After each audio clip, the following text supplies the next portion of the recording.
755-1240, the hotline on AM 1240 WATN. Call me. Call me indeed, AM 1240 WATN. Well, you heard it on John's cast, and you read it on the blogs, and I don't know if the news will catch it or not, but another setback this morning for the Scosa Fava campaign. They tried to hold a press conference and take the fight to the enemy in front of the Hoffman headquarters, and there were more Hoffman people there than there were for her, and they were waving signs behind her while she spoke, and there were Bill Owens people across the street, and it was just like, ooh. Well, there we go. Another day in the life of the Republican Party. Where is the Republican Party, incidentally? I'm not here to pick on Dee Dee Scosa Fava as much, or her campaign as much. Whatever happened to the Republican Party, the much vaunted Republican Party? Why aren't all their elected officials, their 13 county legislators, their umpteen town supervisors and committeemen and women, why aren't they at these events standing behind the candidate? That's what you usually do, at least show a little solidarity and have produce a crowd. They should be able to produce a crowd of 50 people within half an hour. All the patronage employees at the county building, all those people who owe the food on their table to the Republican Party, and nobody shows up for these things, and their congressional candidate is left twisting in the wind there. Whoa, where's the Republican Party? The party of Clinton Marsh, of Ed Redder, my uncle, of any number of people. Florence Bajali, all the great Republican chairs of the past. Where is the Republican Party in Jefferson County? Missing in action, or maybe they're all supporting Hoffman. I don't know what's going on.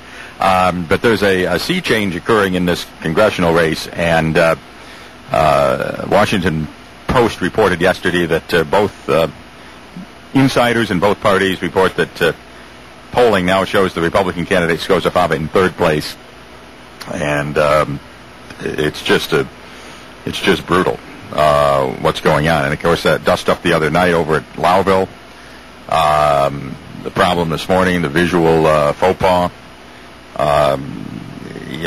the optics of the campaign, as they like to call it on Morning Joe. Mika always uses the word, well, the optics aren't good. Well, Mika, come and look at this. The optics aren't good. It's just not going well. It's hard to say what will happen. As for Bill Owens, great honor for him yesterday to stand next to President Barack Obama in the Mandarin Room at some fancy hotel in Manhattan, and collecting checks from people he didn't know, but they're checks nonetheless. And to have the president endorse you in such a personal way is an honor. So I'm not here to demean that. Is what it is. But, Bill Owens has his problems in this area. I mean, there's, for somebody who's introducing himself as, I'm going to be your new member of Congress, there hasn't really been a lot of, other than the Dairy Cow TV spots, a lot of work done in that regard, although Mr. Owens will be in town Thursday night, we understand, to speak at a Democratic dinner. We'll be anxious to see what the press analysis of his speech is, if they cover his speech. Usually they just shoot a little video of the room, then grab him for an interview and say, well, Mr. Owens, what are you going to say? But if they actually cover the speech, get some sound bites of it, maybe we can get a feel for what he's talking about and what the reaction of local Democrats is towards him. And as for Doug Hoffman, Conservative Party candidate, he seems to be, he was on Glenn, well, I shouldn't say it because that's a competing station, but I guess I can say it because it's news. I was coming over here, and I accidentally had it on a competing station. They're good people, our good friends on Mullen Street, but there I hear Doug Hoffman's on Glenn Beck's show.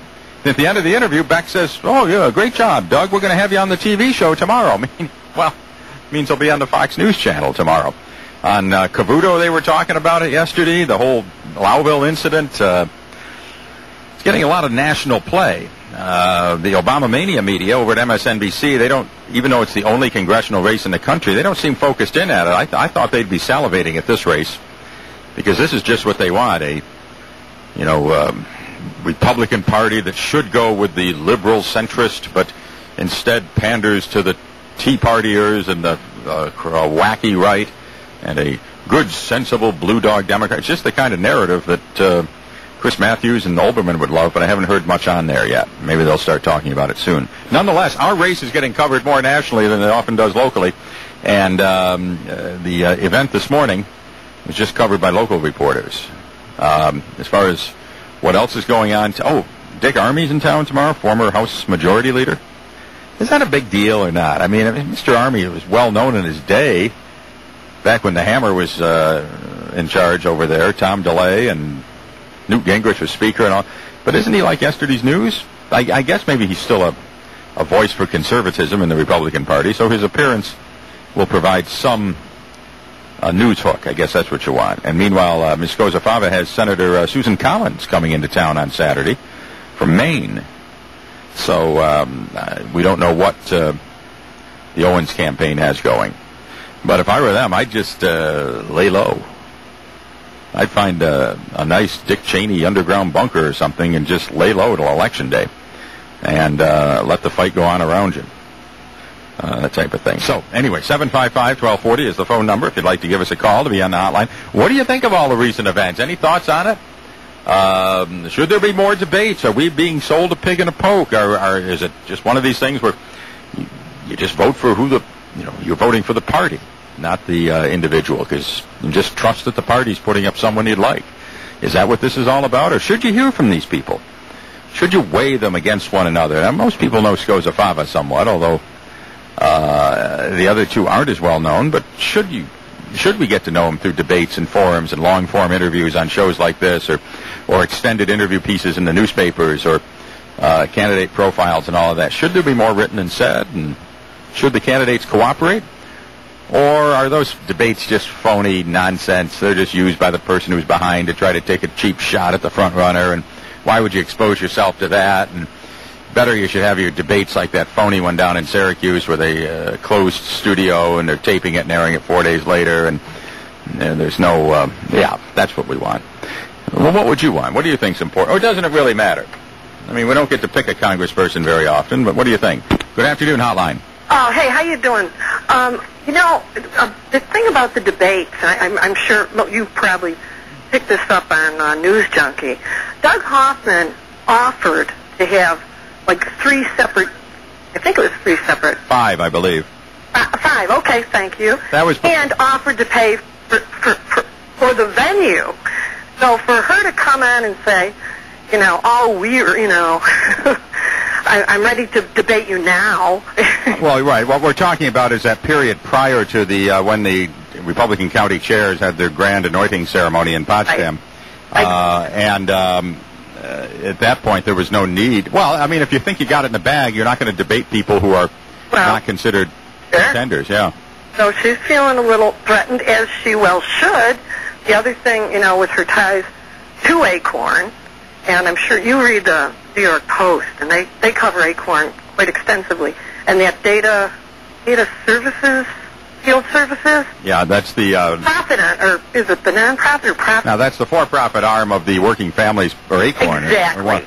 And it's all under, the umbrella of Acorn. Now, in fairness, Working Families Party has endorsed Bill Owens in this race. Oh, okay. So she was the nominee of the Working Families, I think, on 2 occasions when she ran for assembly. But the Acorn Party, if we're going to call it that, has endorsed Owens this time. Yeah. So I don't know. I'm thrilled with Hoffman's campaign. Well, do you think somebody? I mean, obviously, you've got 2 people that are running sort of as the de facto Republican, because they would caucus with the Republicans once in Congress. Do you think one of them should stand down or something? Or just slug it out to the end, because it's awful. I'd say slug. I guess slug it out till the end. Awful tough to win a 3-way race, given the dynamics here. Yeah. The Democrat gets a certain number of votes just for being a Democrat. I guess so. I know some Democrats that are going to be voting for. A lot of Democrats I know like Dee Dee Skozafava, and we're planning on voting for her. So that's why I don't totally count her out. I know Democrats that are going to vote for Doug Hoffman. I was a Democrat up until 1998, and it was just because of these congressmen and senators. Not so much Bill Clinton, just the congressmen and senators. Right. Well, you know what happened in this race, and I think this